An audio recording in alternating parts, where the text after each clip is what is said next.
Good afternoon. Thank you all for coming out to our press conference. Special Agent Sack will open up, and then we'll follow the run of show, and then we'll take 1 or 2 questions afterwards. Good afternoon, everyone. My name is Alethea Duncan. I'm the Assistant Special Agent in charge here in FBI New Orleans. Thank you for being here today and for your patience. First, I want to acknowledge the victims of today's horrific attack. The FBI and our partners are working diligently to investigate and find answers on behalf of the victims, the citizens and residents of Louisiana, and everyone visiting the city. I'm going to provide you some facts and information about what we do know. I know that all of you will have questions, and we will try to provide some answers. But this is an ongoing investigation that's rapidly evolving. So there are some questions I will be unable to answer at this time. The FBI is the lead investigative agency, and we're investigating this as an attack of terrorism along with our partners. Today at approximately 3:15 a.m. Central Standard Time, an individual drove a pickup truck into a crowd on Bourbon Street in New Orleans, killing at least 10 individuals and injuring dozens more. After hitting the crowd, he exited the vehicle and fired upon local law enforcement. Law enforcement returned fire and the subject was pronounced deceased at the scene. 2 law enforcement officers were injured and transported to local hospitals. The subject has been identified as 42-year-old Samsud Dim Jabbar, a U.S.-born citizen from Texas. He was driving a Ford pickup truck, which appears to be rented, and we are working to confirm how the subject came in possession of this vehicle. An ISIS flag was located on the trailer hitch of the vehicle, and the FBI is working to determine the subject's potential associations and affiliations with terrorist organizations. Weapons and potential improvised explosive devices, IEDs, were located in the subject's vehicle. Other potential IEDs were also located in the French Quarter. As of now, 2 IEDs have been found and rendered safe. The FBI Special Agent bomb technicians, as well as our local law enforcement partners, have been working to determine if any of these devices are viable, and they will work to render those devices safe. The FBI, we are working with our partners to investigate this as an act of terrorism. We're aggressively running down all of the leads to identify the possible subject's associates. We're working to ensure that there is no further threat. We do not believe that Jabbar was solely responsible. We are aggressively running down every lead, including those of his known associates. That's why we need the public's help. We are asking if anybody has any interactions with Samsud Dim Jabbar in the last 72 hours, that you contact us. The FBI is asking the public's help. We're asking anyone who has information, video, or pictures to provide it to the FBI. We have set up a digital tip line as well as our 1-800 number, 1-800-CALL-FBI. Please provide us with any information that can assist us in this investigation. Once again, thank you for your patience and assistance. For an updated statement or information, please check the FBI's website and our social media accounts. I will now turn over to Mayor Contrell. Thank you.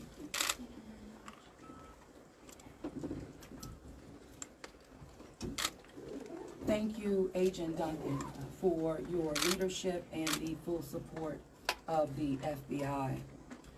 First and foremost, I want to express my deepest condolences to the families and loved ones that were impacted by this tragedy on Bourbon Street and in the heart of the city of New Orleans. And I know that the entire New Orleans City Council grieves along right with me, no doubt about that, and our people and our families.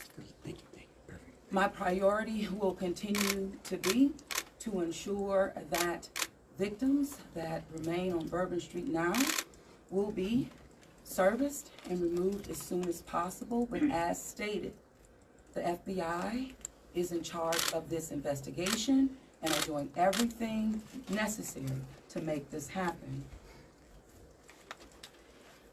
I also want to acknowledge hearing from President Biden, all of our federal partners, but most importantly, calling Governor Landry this morning, responded with haste, and we do say thank you. And of course, a demonstration of a unified support is right here in this room. That's how we collectively responded to this tragedy in the city of New Orleans.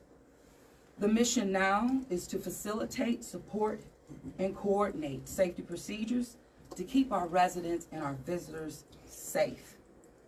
I've gone to the hospital along with Chief Kirkpatrick to visit our police officers, and considering their injuries, they're doing well.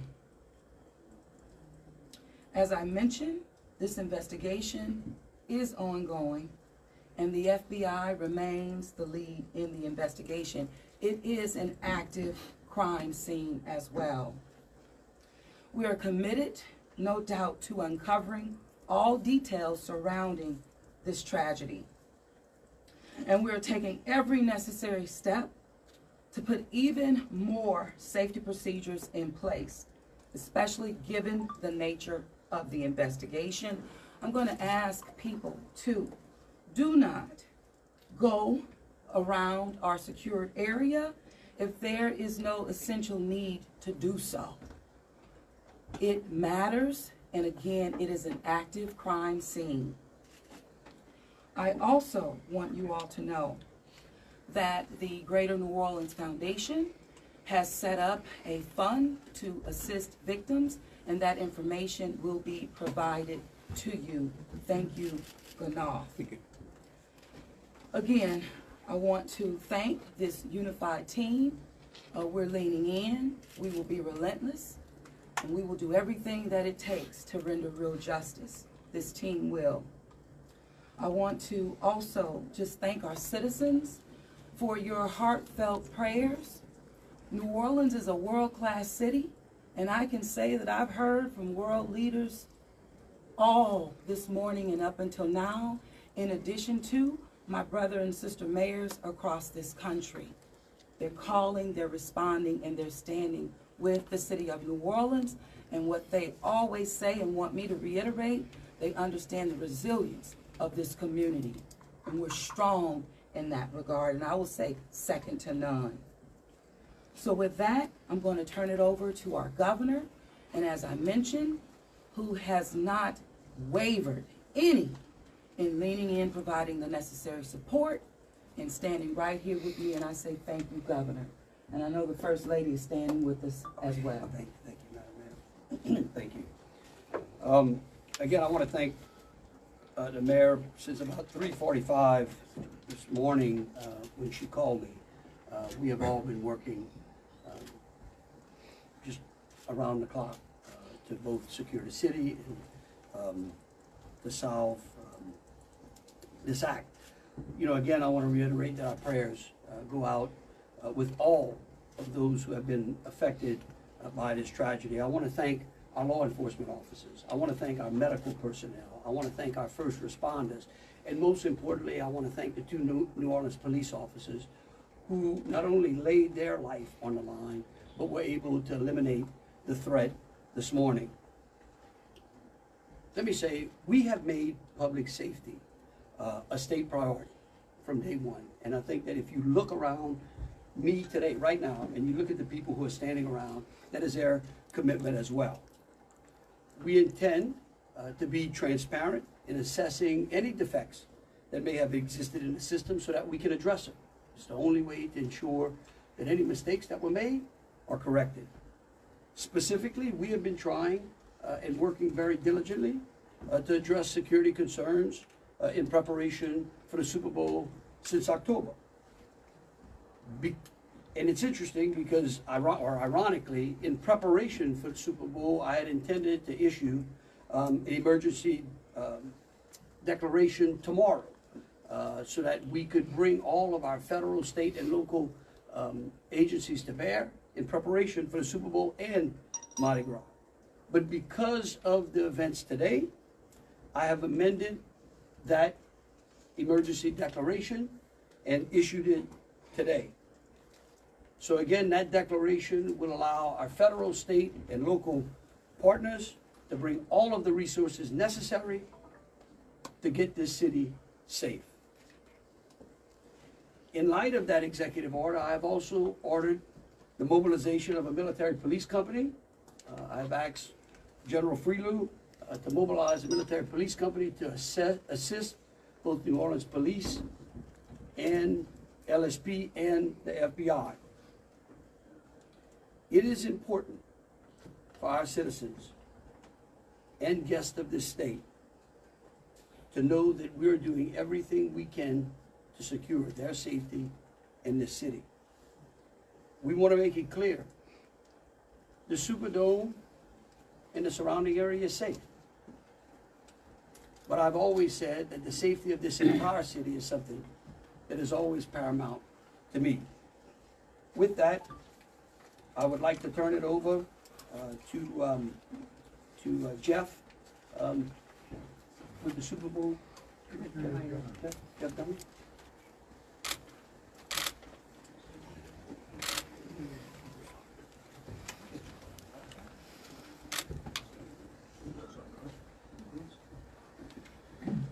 Good afternoon. Obviously, we wish we weren't here for this reason today.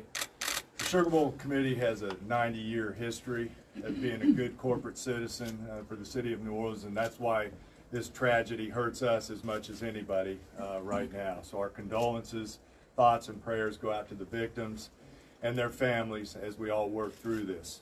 Of course, anytime we have a major event in the city of New Orleans, public safety is paramount, and we have full faith and confidence in the governor and the mayor and all the assets, the federal, state, and local resources that they've applied to this event so that we can ultimately bring those responsible to justice and carry on with the major events that we have in front of us.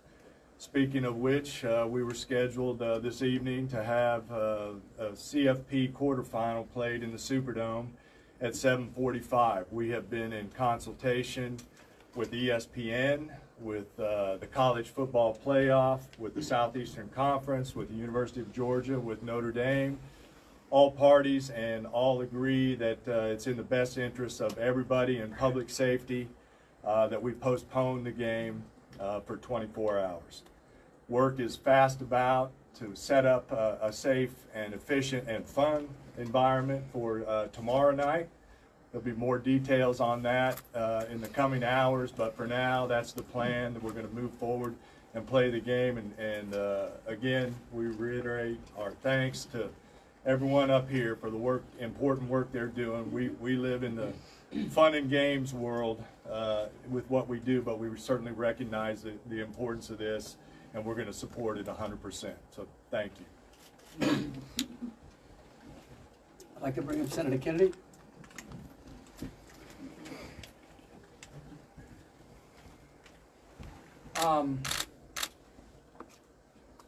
I wish I understood better why bad things happen to good people. If I make it to heaven, I'm going to ask. For those people who don't believe in objective evil, all you have to do is look at what happened in our city early this morning. I am, if this doesn't trigger the gag reflex of every American, every fair-minded American, I'll be very surprised. I'm here because these are my people. I'm here because these are my people's friends. I'm here because there are a lot of Louisianians who are scared tonight. I don't want them to be. There's a lot of information going around. Some of it is actually true. Some of it isn't. The federal government is now in charge of this investigation. By that I mean the White House, the FBI, the Department of Homeland Security, and the Department of Justice. I have not talked to the FBI. Maybe they've talked to my staff. I don't know. I did talk to the Secretary of Homeland Security a little while ago. And I told him that with all the respect I could muster, that we expect to put the full force and resources of the federal government behind this investigation. our state troopers, our local police departments, our sheriffs, we've got many sheriffs here today, have been terrific so far. Federal government is cooperating with them. I hope that will continue. Here's what I want to ask from the federal government. Catch these people. Catch these people. And then tell the American people the truth. Now, I don't want you to tell us yet anything that's going to interfere with your investigation. And there's things that I've been told that I think are true that I'm not sharing with you today because it could interfere with their investigation. But after we get to the bottom of this, they need to tell the American people the truth. And the people of New Orleans the truth. And the people of America the truth. I think the mayor and the governor are very wise to postpone this ball game for 24 hours. There's just too much stuff we don't know. And it's just not worth it. But I guess my final point is, I will promise you this. I will, when it is appropriate and this investigation is complete, you will find out what happened and who was responsible. Or I will raise fresh hell. And I will chase those in the federal government who are responsible for telling us what happened, like they stole Christmas. Thank you, Senator Kennedy. Congressman Carter. Thank you, Governor. Thank you, Mayor. Thank you, Senator Kennedy. Thank you to all of our law enforcement agents for doing a yeoman's job, for stepping up at a time when we needed you most, for employing the resources of all of our partners. This is all hands on deck. From the White House all the way down. I've been in communication with the White House since early this morning. Secretary Mayorkas, leaders in all of our federal, local, and state agencies. The President has made it very clear that he intends to bring every resource to bear, to not only tell the truth, but to provide the resources to bring these cowards to justice. I want to personally thank the men and women in uniform who put their lives on the line to protect our citizens and our visitors. To our mayor and our governor for acting expeditiously and bringing us all together. To our sheriffs from the surrounding areas who have been Johnny on the spot, recognizing that if it happens in New Orleans, it can happen anywhere. We don't have the luxury of being myopic. In this community, we work together. We don't point fingers, we don't blame. We go after the bad guys. Let it be clear that the full faith and credit of the United States and every agency therein is on the ground, working. And for those who may have played a role in this horrific act of cowardice, we will find you. We will bring you to justice. New Orleans is a place that heralds its ability to protect its citizens, that heralds its ability to manage major events, Super Bowls, Sugar Bowls, Mardi Gras, Jazz Fest, Essence Festival. You name it, no one does it better than law enforcement in New Orleans and in the surrounding area. Kudos to those two officers who have been wounded. Our hearts go out to those who lost loved ones. Our hearts go out to those who are wounded and on the mend in the hospital. Citizens, now is the time to stay calm, to be vigilant. This is not a time to come out to sightsee. Listen to your federal, local, state officials. Be vigilant. If you saw something, say something. If you know something, tell someone.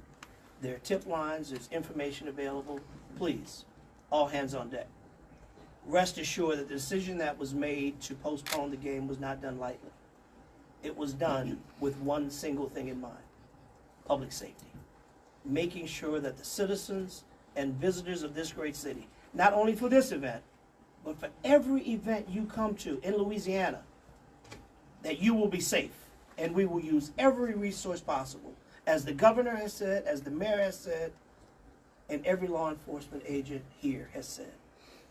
Our energy, our commitment will be to make sure that you are safe now and for every event in the future. God bless you, and let's stay strong. Thank you, Congress. Attorney General.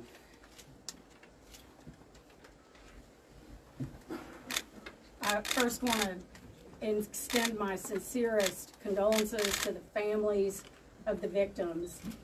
Parents got a phone call early this morning, that no parent ever wants to receive.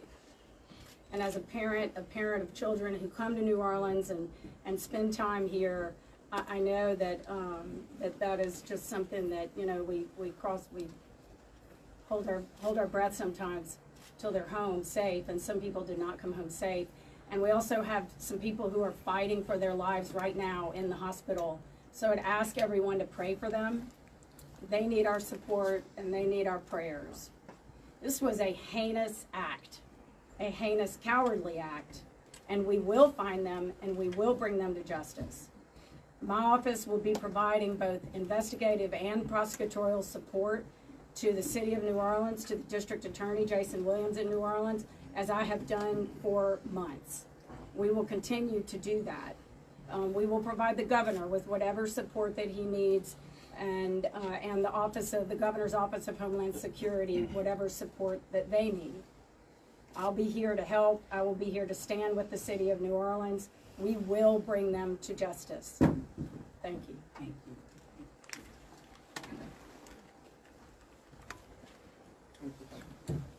Thank you, Governor and Madam Mayor. For those who do not know me, my name is Ann Kirkpatrick. I'm the Chief of Police of New Orleans. My official title is Superintendent, but my role is as Chief of Police.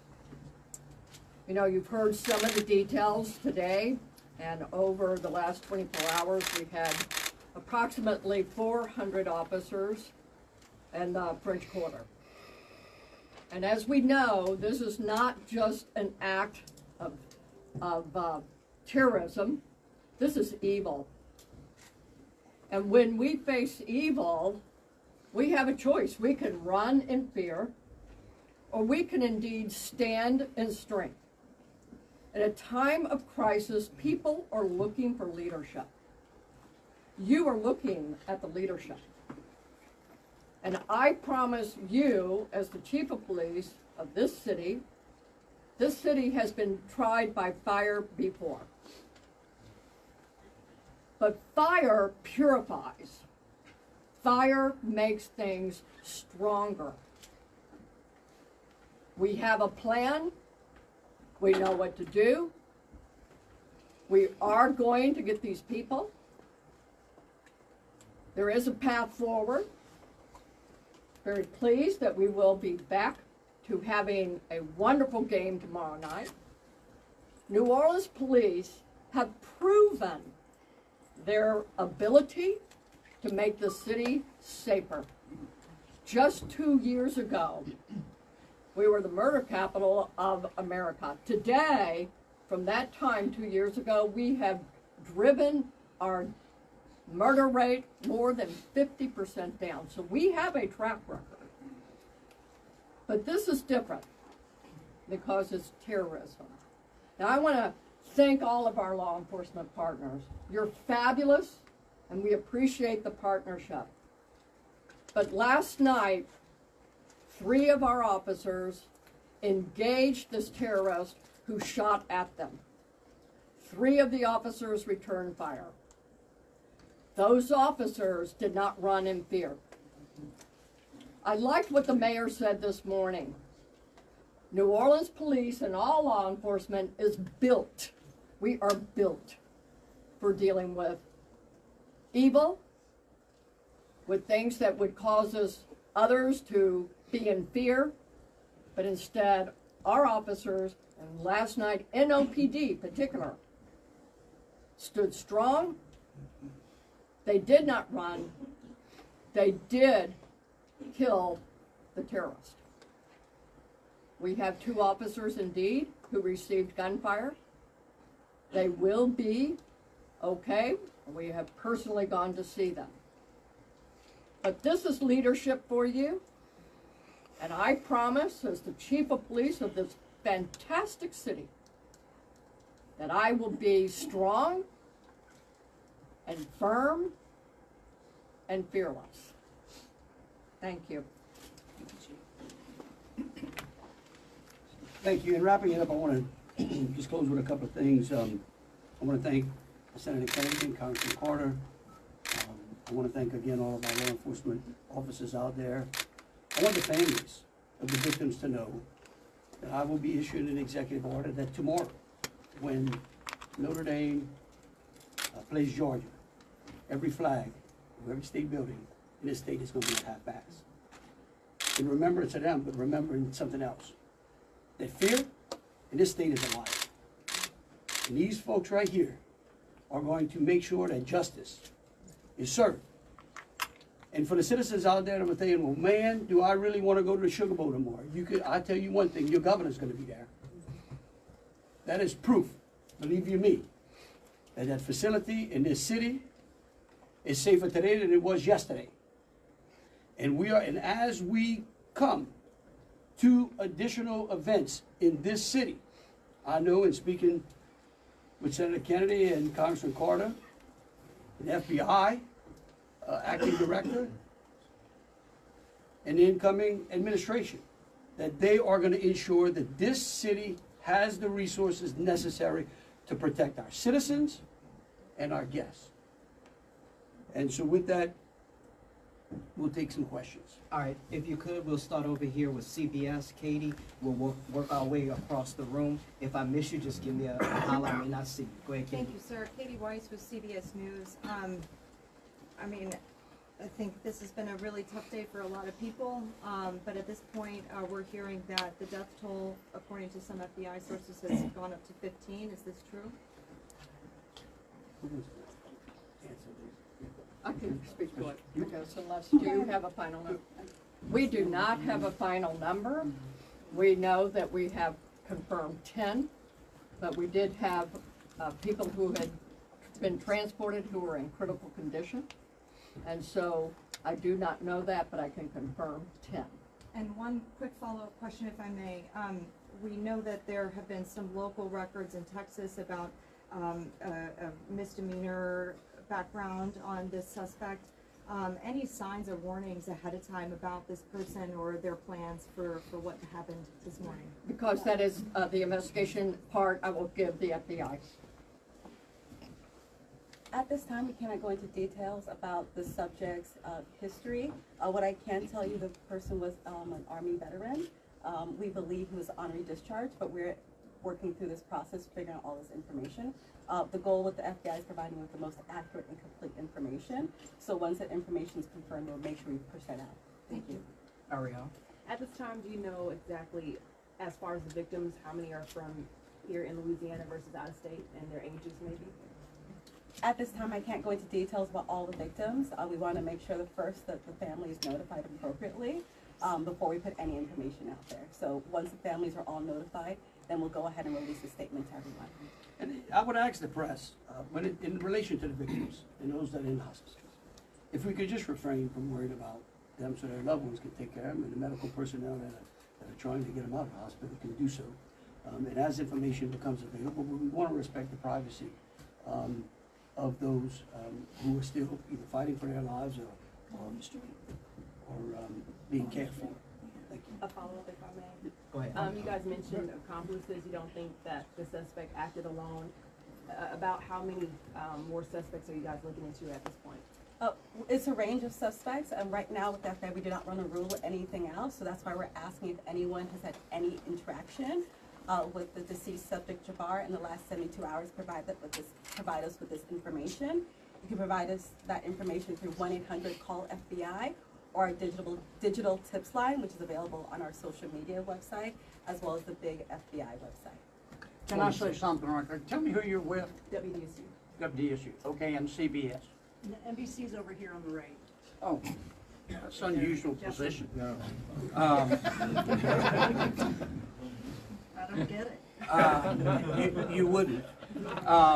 Look, the FBI is not going to be able to answer those questions, okay? They will eventually, I promise you, okay? Once the FBI has a chance to investigate all this, along working with state police, working with Homeland Security, working with the city of New Orleans, they're going to tell you what happened. I can promise you that, or I'm gonna raise fresh hell. But right now, they're in the process of trying to catch the other bad guys. And I'm gonna give them the benefit of the doubt for a while. 26.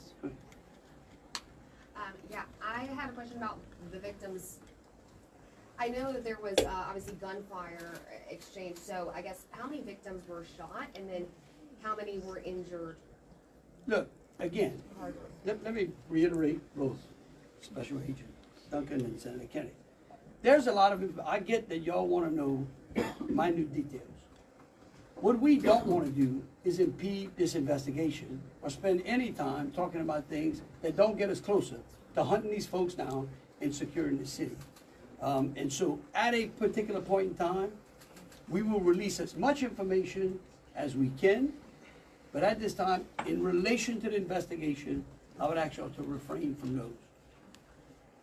So ladies and gentlemen, if we're going to just have more of the same, as the governor just said, we're going to provide that information, but we're going to wrap the press conference now. We have a question down there. Hold on a second, hold on. Let me finish.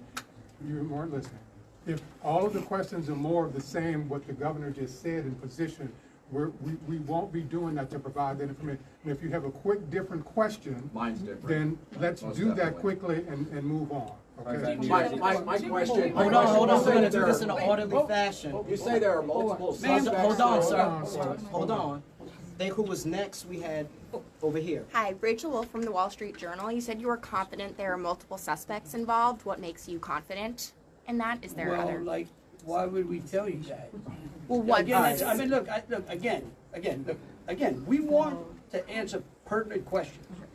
But anything that would lead to impeding or endangering this investigation is not going to be said, okay? And we will, as information unfolds, this is a very fluid process. And remember something too, we're doing two things. We're hunting some bad people down and we're securing the city too. We're getting ready for a Sugar Bowl tomorrow. So if y'all would, again, if you have questions regarding Sugar Bowl, the safety of the city, or something to that effect, we're happy to answer. There are over here. Okay, go ahead, Alyssa. Give me 1 second. Usually in parts of the French Quarter, specifically in parts of Bourbon Street, there are bollards. We're hearing that some of those may have been down because of repairs. Can you speak to that? And maybe was there any backup option of putting a truck there or an NOPD car there? Well, let me tell you, yeah, I'm going to let the mayor answer. I want you to know that's one of the first things I thought of this morning when the mayor called me. Okay? And I will tell you that whatever the problem was is going to be solved. Thank you, Governor. Thank you, Governor, and thank you for the question. I do understand that it's been on your radar since this morning. As it relates to the bollards on Bourbon Street, over 10 years ago, excuse me, okay, over 10 years ago, the city of New Orleans implemented an infrastructure project placing bollards on Bourbon Street. Shortly thereafter, the malfunctions of those bollards ensued, from Mardi Gras beads on down. But the New Orleans Police Department, of course, deemed them inefficient because they did not operate the way that they were intended to do. Because the city of New Orleans is hosting Super Bowl this year, it gave the city of New Orleans an opportunity to go further and deeper with infrastructure improvements, as we've been talking about. So as a result of that, we were able to build in bollard replacement into our Super Bowl infrastructure package. And because of that, the city of New Orleans has moved forward with that infrastructure that is nearing completion. Bollards were not up because they are near completion, with the expectation of being completed, of course, by Super Bowl, way before Super Bowl. But that is the reason. Now, the New Orleans Police Department and Chief, you can speak to the deployment to respond to our needs and existing conditions. All right, so we have been aware of the bollard situation for a long time. And we did indeed harden those target areas where the bollards are. We have patrol cars out there as a hard target, as well as with barriers. Now I want to share with y'all, if you did not know, that this particular terrorist drove around onto the sidewalk and got around the hard target, where he did have a car there, we had barriers there, we had officers there, and they still got around. Now, the wedges that you see out there as well, we knew that that had malfunction problems. And I want you to understand, let's say we put the wedge up and it got stuck. There is no way that ambulance could get in or out, people couldn't get in and out, so we knew that these were malfunction. So we did indeed have a plan, but the terrorist defeated it. A follow-up, if I may. Let me just say this. We recognize we got a problem here, right? We're gonna fix it. It is going to be a top priority as we go into the Super Bowl in Mardi Gras. And the solution that we're gonna come up with is gonna be a permanent one. It's gonna be placed into the standard operating procedure of having major events and securing that quarter. A follow-up, if I may. Obviously, Sugar Bowl postponed till tomorrow, but I'm sure after that game, a lot of people are going to want to celebrate. Are there plans to keep Bourbon Street closed? What does that look like? So right now, Bourbon Street is an active crime scene, and the FBI is in charge of it. When they clear it, and it does not become an active crime scene anymore, we're going to open it up. Olivia Vidal with Fox 8. Can we ask about this military police presence that you want to call it? Is this a private security like Blackwater? Also, would that be a first that a private security firm is mobilized to supplement local and state law enforcement? No. We're not, this is our National Guard. These are our citizens that we bring in. It's a military police company that we recognize we need some more resources. We need some more boots on the ground because, again, what we're doing now is twofold. We've got an active investigation and we've got enhanced security. Before this event, we were just enhancing and working on security. So we brought some additional resources. Hi there. Jesse Kirsch with NBC News. Thank you for holding this press review. I just want to clarify something first. You were just talking about bollards that are being repaired, talking about a lift gate that are replaced and then a lift gate that's not been working. Was there a vehicle in place of that lift gate last night? Were there things in place of those bollards which are being repaired? Sure, the chief spoke to the plan in place, and that is, yes. That was indeed. So anything that is currently in the midst of being repaired had a backup replacement for last night? It had vehicles and officers were there where all of those ballasts had been. We had that, we knew, so we did have it. And like I said, in this particular case, terrorists just went all the way around up onto the sidewalk. And for the lift gate, what about for the lift gate? Was there a vehicle like backing in and out to block that lift gate area, or was that just down and open? Because that's what we've heard from a witness. Chief, Captain. The reason I'm calling the captain, he's the captain over that district, and that is a question I'm going to let him address for you. Good evening, everybody. I'm Captain LaJean Roberts of the 8th District. Yes, we did have a vehicle strategically placed right in front of the wedge, preventing access onto the roadway. And in terms of the framework of security that was already in place on Bourbon Street, I know this is an ongoing project of improvement, but with how that was all aligned, was someone getting up on a sidewalk considered impossible or nearly impossible, or was this not something you expected you would have to account for? Yes, of course, it wasn't something we expected to account for. The bollards they're actually wedges. They're strategically placed 5 locations throughout the French Quarter on the roadway. This particular terrorist drove onto the sidewalk behind the police car to gain access to the 100 block of Bourbon Street. So if you're worried about someone ever driving down Bourbon Street, why weren't you worried about someone driving up the sidewalk in the same way, or at least bracing for it in the same way for all these years? All right, look. You'll be next, Chelsea. We could go on what ifs forever. This is evil. And that guy could have easily gone down the sidewalk of Canal Street, where there were a ton of pedestrians on there as well. And there are bollards on some sidewalks, so that's I'm just asking. Hold on a second. We're gonna move on. Chelsea, go ahead. Just want you to know However, we recognize, I said earlier, that where there are defects in this system, we are going to be transparent, and we are going to address them with the city and make sure that we fill those gaps as best we can. Chelsea. Yeah, Chelsea Brazier with Axios. I have a question just about sort of ongoing public safety today. Special Agent mentioned 2 possible IEDs. Were those in the same location? Should residents in the French Quarter or elsewhere be concerned about potential other situations?